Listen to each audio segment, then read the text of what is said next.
this is slave money too, but this is... African slave money. I've never seen anything like it.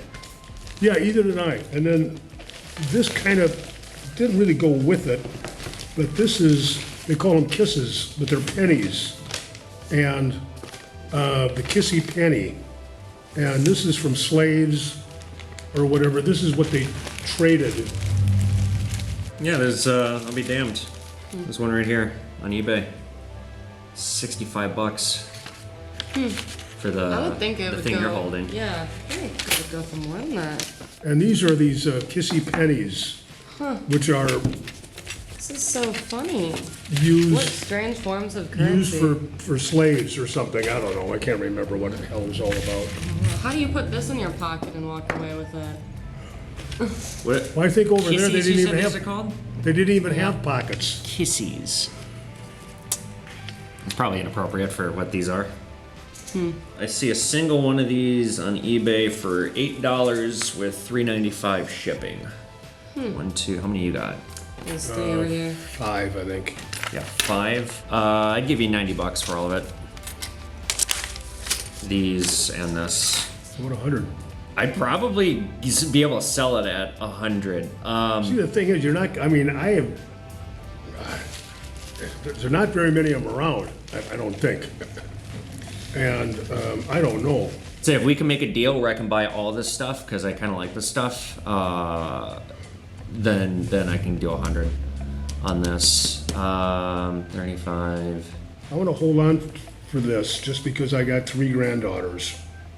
And I think maybe in a couple of years they might really dig this. The Jefferson State, this is the state of Jefferson, which they're trying to make a state, Northern California, Southern Oregon. Oh, yeah. That's You heard about that? right, yeah, Let me say it I one more heard. time. They've always been so funny in that region, the locals. Oh, yeah. They're Oh, yeah. very passionate I about have a what they friend. believe. I have a friend that It's went to got boys school. He's a Sasquatch. doctor out there, and he just says this is the craziest, wildest, funnest spot on the damn earth. Yeah, I bet. And he says everybody Sterling. is so everybody's in a good mood. It's just party, and it's how about just that for 100? That- Let me think about That's this. about what I can get on it. Really? How about 95? We'll do 95. What the hell? I'll get out of your way, and I'll give you a couple of these. And And here is 95. All right, so we made a deal for $95. I got these 1, 2, 3, 4, 5 pieces of this kissy penny they call it, and then the slave money here. I saw these ranging online anywhere from 38 to 100, and these look like about $8 a piece. And then these, fortunately, he wouldn't do all of them. He had a bunch of these. He threw 2 of these in. I bet I can get 5 or 10 bucks each on these, so probably make about 50 bucks on this deal. And that guy is a super nice guy. I really like him. The only thing is, he wants full worth on his stuff, and I just can never make a deal with him because it's like, my God, I gotta make money too. Whenever I throw out a price, he's just like, I don't want to do it for that. I'll keep it. It's like, well, then sell it yourself. If you're coming into a place like this, you're not gonna get 95 cents on the dollar. It's just not how it works. But I was apt to remind him that he sold me a fake coin, and in my dealings with him, I'm definitely down, not just the fake coin. He sold me the Spanish real. I'm getting it back soon from getting graded. The only reason I got it graded was because I couldn't get anybody to buy it at my price. I think I paid him $150 for it. I was trying to get $250 and I couldn't. So I gotta reclaim some money for my relationship with him. As much as I like the guy, I'm also running a business here. But I'm glad we made a deal here. I'm gonna put these online right now. Thank you, 845 Stackin'. I just got your package. I love this logo. Super funny. And he also sent me a Buffalo nickel, a Liberty nickel from 1904, and a silver Franklin. So thank you, I appreciate that. These are gonna go in my safe. 845 Stackin', be sure to give them a follow. This, I wanna call it my leaderboard. I don't know if leaderboard is the right word. All the people that I'm doing business with, that I'm friendly with on social media, and some other stuff that I just support. Growing bigger by the day. And the pawn leaders also sent me a little gift.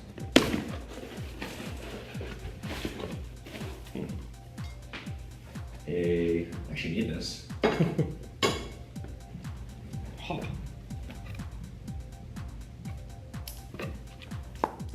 Thank you, pawn leaders. Last night, I'm going out to the bar, I'm in an Uber, and I look at my messages, and I see somebody's asking me about, what can you do if I wanted to buy a really expensive mystery box? I'm like, well, how much? They're like, how about $5,000? I was like, I'll make a good box. So they paid me $5,000. I sold a $5,000 mystery box. This is the biggest one I've ever sold, but here's what it looks like. Right now is a great time to get a mystery box for me because I have so much inventory. So they're getting a 2000 Mint Eagle in the box, a 2021 Proof Eagle, the PAMP Lunar New Year, the 2012 Year of the Dragon, and 2016 Year of the Monkey, a 10th ounce of gold from South Africa, 3 10th ounce proofs from Australia, a 10 ounce bar of silver, a 2001 quarter ounce silver eagle, a PAMP Solomon Islands 2017 quarter ounce round, a 5 grammer, a 2.5 grammer, another 2.5 grammer, a 1 grammer, 2 Navarro ring skulls, an assortment of these mini pours from Navarro rings, 10 silver buffaloes, some numismatic items, a 71S PCGS Proof 69 Deep Cameo, a 48 full bell line, Franklin half dollar, a 1995 Deep Cameo 1 cent piece graded by ANECS, a 1987 World Trade Center recovery coin. I had 287, so I figure I'd throw one in because this is such a great sales opportunity for me. I'm just so happy I was able to sell this big box like this.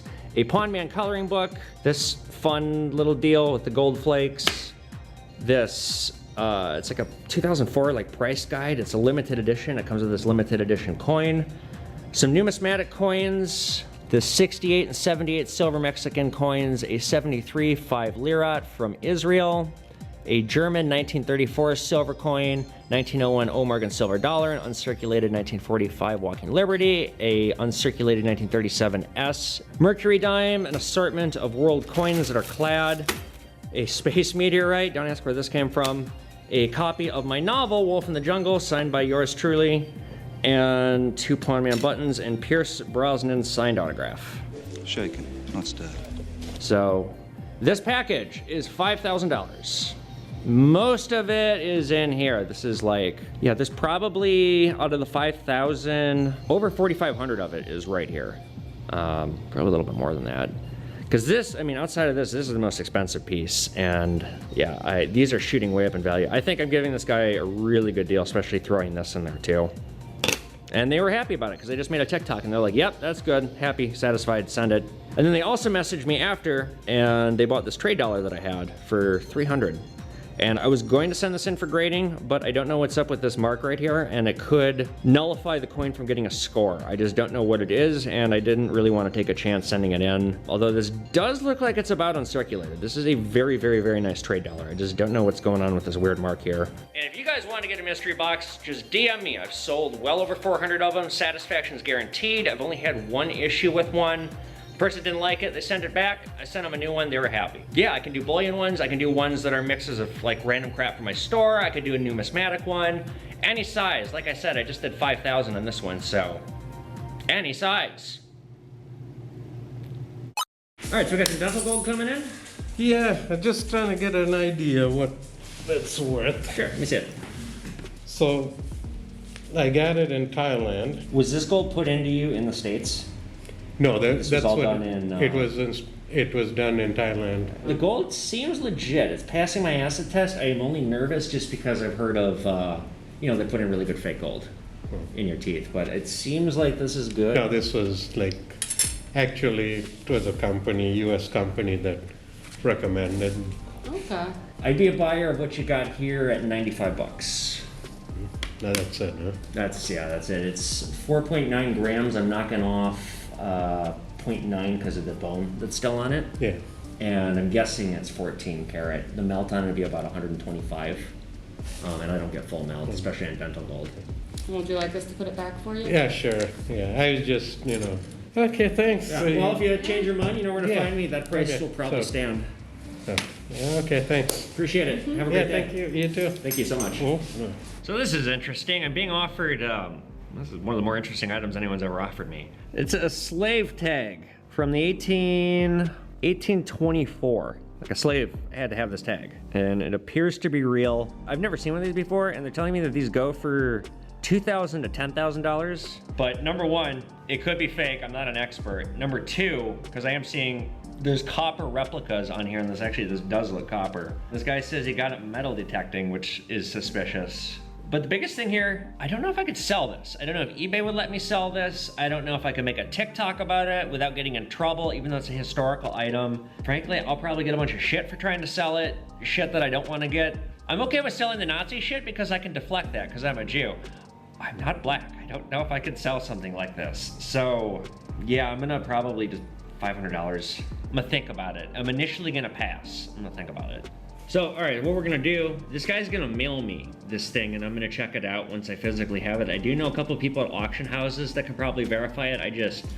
He wants 500, which probably is a good price because I did a little research and they go for over $1,000. So there could be some great profit here. I just need to be sure that it's real. So I need to, once I establish that, I'll be willing to buy it, I guess. Though again, I feel like I'm gonna get a bunch of shit for buying it, but you know, whatever. I'm winning anyway. What's going on, you guys? We're Between the Pawn. I'm Evan Kale, and I own a gold and silver business. How's the week been, you guys? Really good. So I just want to quickly say, number one, I got a new camera, and it's thanks to my Patreons. I decided that I could be producing better content here on YouTube. So I went ahead and bought a Sony a7C thanks to my Patreons. I've upgraded from my Canon M50. And I'm really excited to have a higher production quality show here on YouTube. But I'm not very good with cameras, and I completely fucked up my Between the Pawn monologue already. So I shot this with Juliet already. We went through it, it was like 20 minutes, and I fucked it up. So she's not here today. I gotta get this done. So she'll be in the next Between the Pawn, and she will be in more Between the Pawns going forward. I'm trying to also get her on social media on TikTok. I want her to make her own persona, but that's totally up to her if she wants to do that or not. I'm not gonna pressure her. I just think that she could fucking kill it, like probably better than me. Anyway, so that's why she's not in this Between the Pawn, and I'm gonna have her back on more. It's just, I made a mistake. So I gotta reshoot it. She's not here today, and here we are. Anyway, okay, so how's my week been? Well, number one, so I got this new camera, really excited about that. Again, thank you, Patreons. I captured in the last episode of Pawn Man, the Halloween special. If you guys haven't seen it, go check it out. I think it's the best deal I've ever captured, or one of them. There's a guy here locally. I did a deal with him at the old shop, and I didn't want to do any deals with this guy because he just had crap, and dealing with him is just sob story, sob story, sob story. The guy's a con artist. The guy is totally full of shit. It's all an act. He's got a walker. He speaks with a severe stutter, and he says, times is tough. Anything you could give me, please, anything. But he's driving a very expensive van. And when I was at the old shop, I couldn't see what anyone was driving because the parking lot was on the side. Here, you pull up, I see what you're driving. I'd never seen what he was driving before. So he's got brand new van, and when we went to a deal with him the second time, we did one deal with him on Wednesday, and then we did the deal that we captured where we did not execute the deal because he wanted too much money. And I was like, no. He dropped his act pretty quick when he realized he wasn't gonna get any money out of us. Well, let's put it this way. Seemed like he couldn't even open the door on the way in, but he got the door for himself on the way out. And I guarantee, I was telling Juliet this, he's got a walker. I guarantee you that walker lives in his van, has never been in his apartment. I'm just glad that, number one, we had this opportunity for great content, and we had a great learning lesson, because there's these people are a dime a dozen in this business, scam artists like this. I'm just glad that we're learning about it from somebody who's not trying to take us for tens of thousands of dollars. Somebody who's just trying to squeeze 50 bucks out of us. But great lesson, great content, and we'll see if he comes back. The guy is a cartoon character, shall we say. What else has happened this week? I killed a $10,000 sale by being dressed up as Goku. So I had to reshoot some stuff last Saturday for the Halloween episode. Particularly, I had to reshoot my intro and outro because for whatever reason my lavalier mic got fucked up. So I put on the outfit, and I had done this earlier in the week, and I took it off after 2 interactions went pretty poorly with people. They were just like, they didn't like that I was dressed up as Goku. And I can understand the mentality of like, I'm selling something that requires trust, gold, silver, it's not cheap. Do you really want to buy something that requires this much trust from somebody who's dressed up as Goku? So I took it off. Well, I had to reshoot the stuff, so I put it back on. And as I'm putting it on, I'm in here by myself on last Saturday. Watch, somebody's gonna walk in and want to do a big sale, and they're not gonna like that I'm dressed up as Goku. Sure enough, this Karen walks in like right as soon as I finish putting on the costume. And she comes in, she takes like 2 steps, and she makes like the most puzzled face, and she's like, am I in the right place? Is this really a gold business? I'm like, yeah, hi, sorry, I do social media content. I'm filming a Halloween episode. I'm in costume. I usually dress more appropriately. Like, you'd think this lady had never heard of Halloween. She comes in very hesitantly. I have to like comfort her to come in. It's like, my God, lady, I'm not gonna bite your head off. I'm not running a scam here. Come in. So I explain how gold and silver works because she's never bought silver before or gold before. But as I'm explaining it to her, she's asking me all these questions, and I can tell she's thinking in her head, oh, I'm gonna catch you, I'm gonna trip you up, and I'm gonna catch you running a scam. And she kept saying numerous times, this isn't a scam, right? And it's like, lady, this is a storefront. I'm simply dressed up for Halloween. Like, yeah, I know it's a few weeks early, but it's October. Are you from Mars? We have Halloween here in America. This lady cuts me a check. She wants 4 bricks of silver, 100-ounce bars for a little over $10,000. Great sale. You know, I'm gonna make like $500 on this deal. Awesome. Gives me the check, tells me not to deposit it. Okay, I'll wait to cash it. I'll wait till Monday to cash it. In the meantime, I'm gonna go track down these bars for you. So I call my guy, I order the 400 ounces, the 400-ounce bars. And then I come in here on Monday, and there's like 7 voicemails on the machine, and the phone's ringing right as I walk in. She's calling like right as I open. And hi, I'm not gonna say her name. It's Karen. I spoke to my bank and I put a stop on the check. You are to destroy it immediately. Like, lady, you're inventing something that's not here. Like, I've already gone ahead and gotten these, and I didn't tell her this part. It's like, okay, fine, I just don't want to deal with you anyway at this point.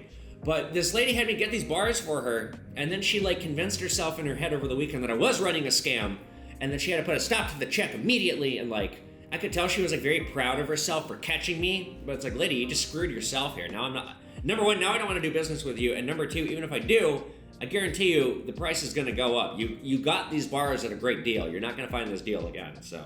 Yeah, but it was a little annoying to kill that sale, because I think it was because I was dressed as Goku. I did find buyers for the bars, so I was okay, but I was also a little annoyed that I had to buy 400-ounce bars for no good reason. I shouldn't say no good reason, but it's a lot for me to invest in on product, and it's not terribly easy to turn 100-ounce bars, so it was inconvenient. But yeah, fucker. Maybe not. I got one more thing I want to share with you guys before we get into the questions. Now, I should just not talk about it, but I'm too spiteful and it's too funny for me not to talk about, especially, I'm really good at predicting things, and I'm really good at, and this has been a case throughout my life, seeing exactly where things are gonna go 6 months to a year out and being like, no, don't do that, do this, this, and that, because if you do that, then this, that, and that. I can think of so many examples where this has happened. Case in point, I was working on a reality show here about 10 years ago. I was the writer and the producer, and the guy who, I was a co-producer, the guy who was the executive producer and in charge of the whole show, was a moron with a capital M, and he wanted to do something midway through filming the show. He wanted to add a new cast member, like midway to filming the show, and I was like, that's a terrible idea. And he fought me on it, and I was like, look, if you add this cast member, if something goes wrong, and something probably is gonna go wrong, because the subjects of the show were crazy, if something goes wrong, we have to throw away all the footage, and everything gets ruined if you unnecessarily inject a new cast member into the show. Then listen to me. Sure enough, we filmed for 3 weeks with the new cast member, and they quit. And everything we filmed got thrown out. And it basically killed the whole show. It caused that much of a problem, and I got fired for it, even though I was the one who didn't want to do it. What happened here was, we're gonna talk about the old shop for a second, because I heard something too juicy to pass up. When we quit, when Juliet and I quit, I said, look, you guys, I have been an earner for you. You do not treat an earner this way. You do not kick an earner like a dog. And then the crazy girlfriend said, oh, I haven't kicked you yet, Evan, but I'm gonna kick you, and I'm gonna kick you where it hurts. I swear to God, she said that.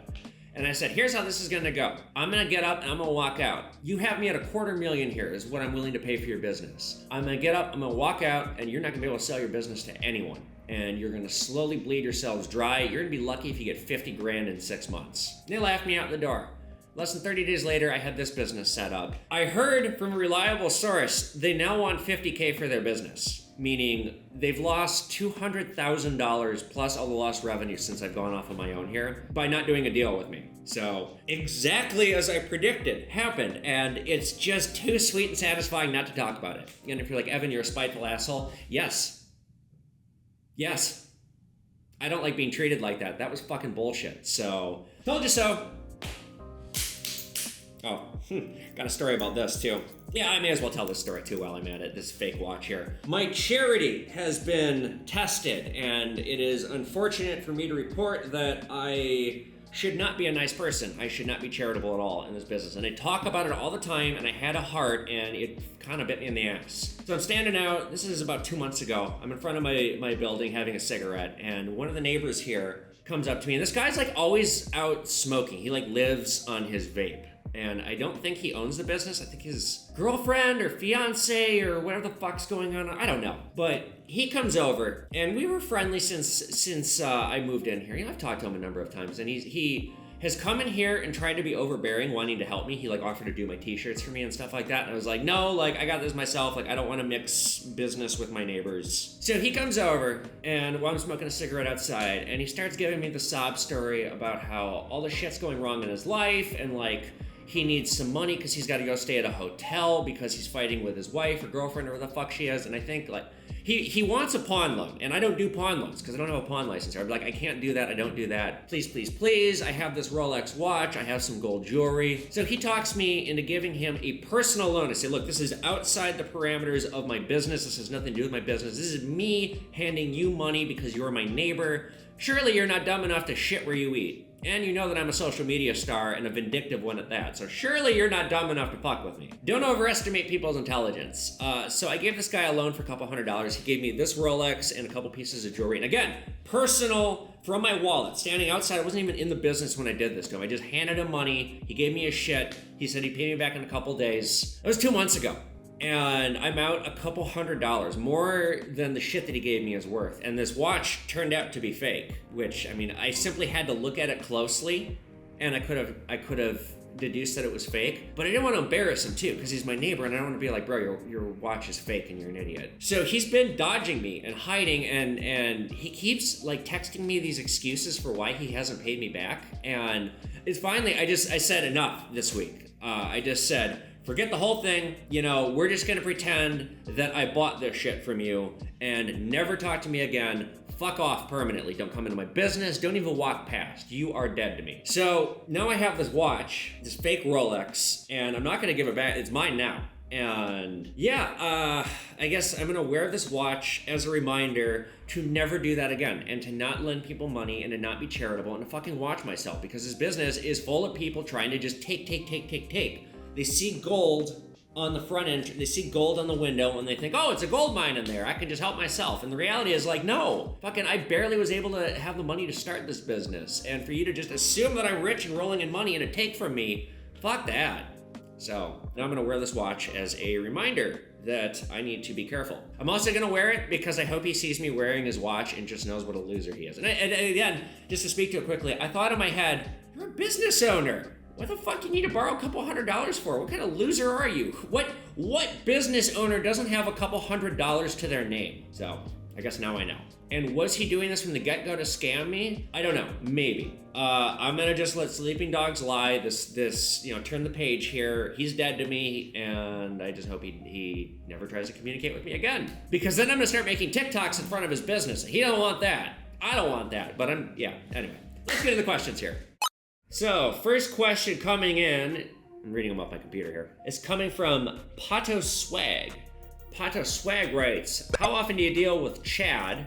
And can you tell us a story of one? As far as male Karens go, like pretty much never. So I guess the closest thing that I have to this is I get people on social media that I'm interacting with that are really, really difficult. And it's just like, it's to the point where it's obscene. Look, you order from me, I pack your order, I give you a tracking number. If you order through me on Discord or Instagram, which are basically the only places you can order from me now, I even send you a picture of the envelope. Now, if it hasn't come yet, that's because it's in the mail on the way to you. I can't control what happens to it when it leaves my store. I get it insured, I give you tracking information.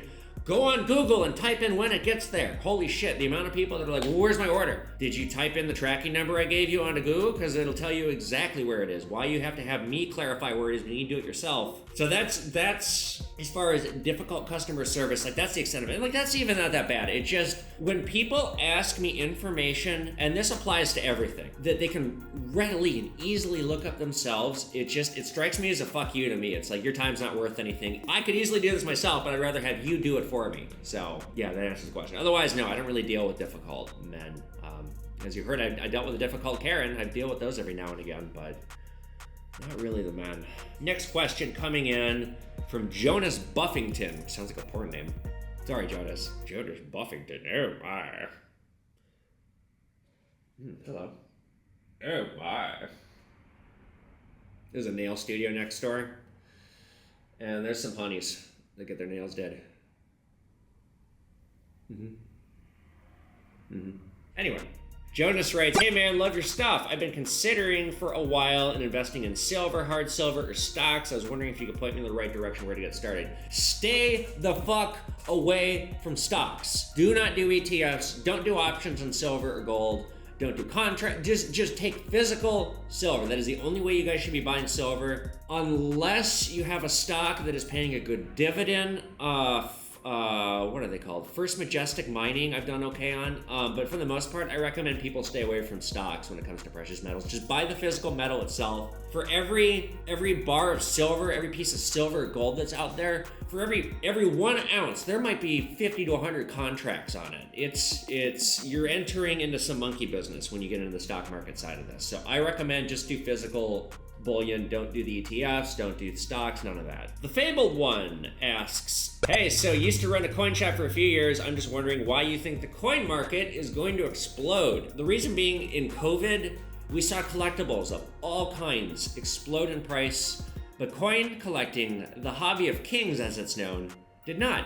And I thought that was very strange. And this year in 2021, we've seen Carson City Morgan silver dollars rise 40% in price. And I think this is going to be the straw that breaks the mold with coins. I think coins are going to experience a boom in the 2020s. And I think what happened with Carson City Morgans is the first item or the first thing to happen in this new coin boom that is coming, I predict. So because you are seeing collectibles go up and continue to rise, especially against inflation, as the dollar gets weaker, as millennials put their money into things that are alternative assets like cryptocurrency and Pokemon cards, stuff like that, I think you're going to see the coin market strengthen quite a bit. Peaceful Mind asks, do you buy hockey cards? No. I bought 1 lot, 2 lots. 2 lots of sports cards when I first opened this place up. The reality is, I don't like sports. I didn't grow up around them. I did Taekwondo, that was my sport, and it's not like a team sport. So I have no interest in team sports, the culture of them. I think it's toxic. I don't think it's, yeah, I do. I think it's toxic. I don't like it, and I don't want to educate myself about it. Sports cards is its own area, and I don't want to devote the time to learning about them. And when I first opened up here, I spent about $500 on sports cards, and I lost about $400 on that deal. So I am staying the fuck away from sports cards. Not my area, staying in my lane, forget it. If it's a graded sports card and the price is right and the grader's legit, then I'll consider it. But like, I'm not about to spend $1,000 on a hockey card or a baseball card or something like that. All right, guys, with that, we are going to end this Between the Pawn. If you guys like this video, be sure you give it a thumbs up. Become a Pawn Man Patreon. Every dollar I get goes toward improving the show and paying for this expensive camera that I bought on credit because I'm still losing money on YouTube. Get my books on Amazon. The sequel, The Wolf in the Jungle, will be out before the end of the year. It's called Wolf at the Gate. Join my Discord. It is the easiest way to buy stuff from me. There's an entire community propping up on it. And if you're a Pawn Man Patreon, you can use my Discord to sell your stuff. So $1 a month or more. I think ideally I want $5 a month, but like if you can only afford $1 a month, I guess I'll make that work because every buck helps. Hit the notifications button. Post your questions, please, in the comment section so that I have more to talk about in the next Between the Pawn. Juliet will be back here for the next one, and I guess I will see you back here for another Pawn Man video. This is an episode of Pawn Man, but these really, I guess they are episodes. God, a lot of rambling today. Blah, blah, blah, blah, blah, blah, blah. Coffee much? Yeah! Yeah, all right. Later, guys.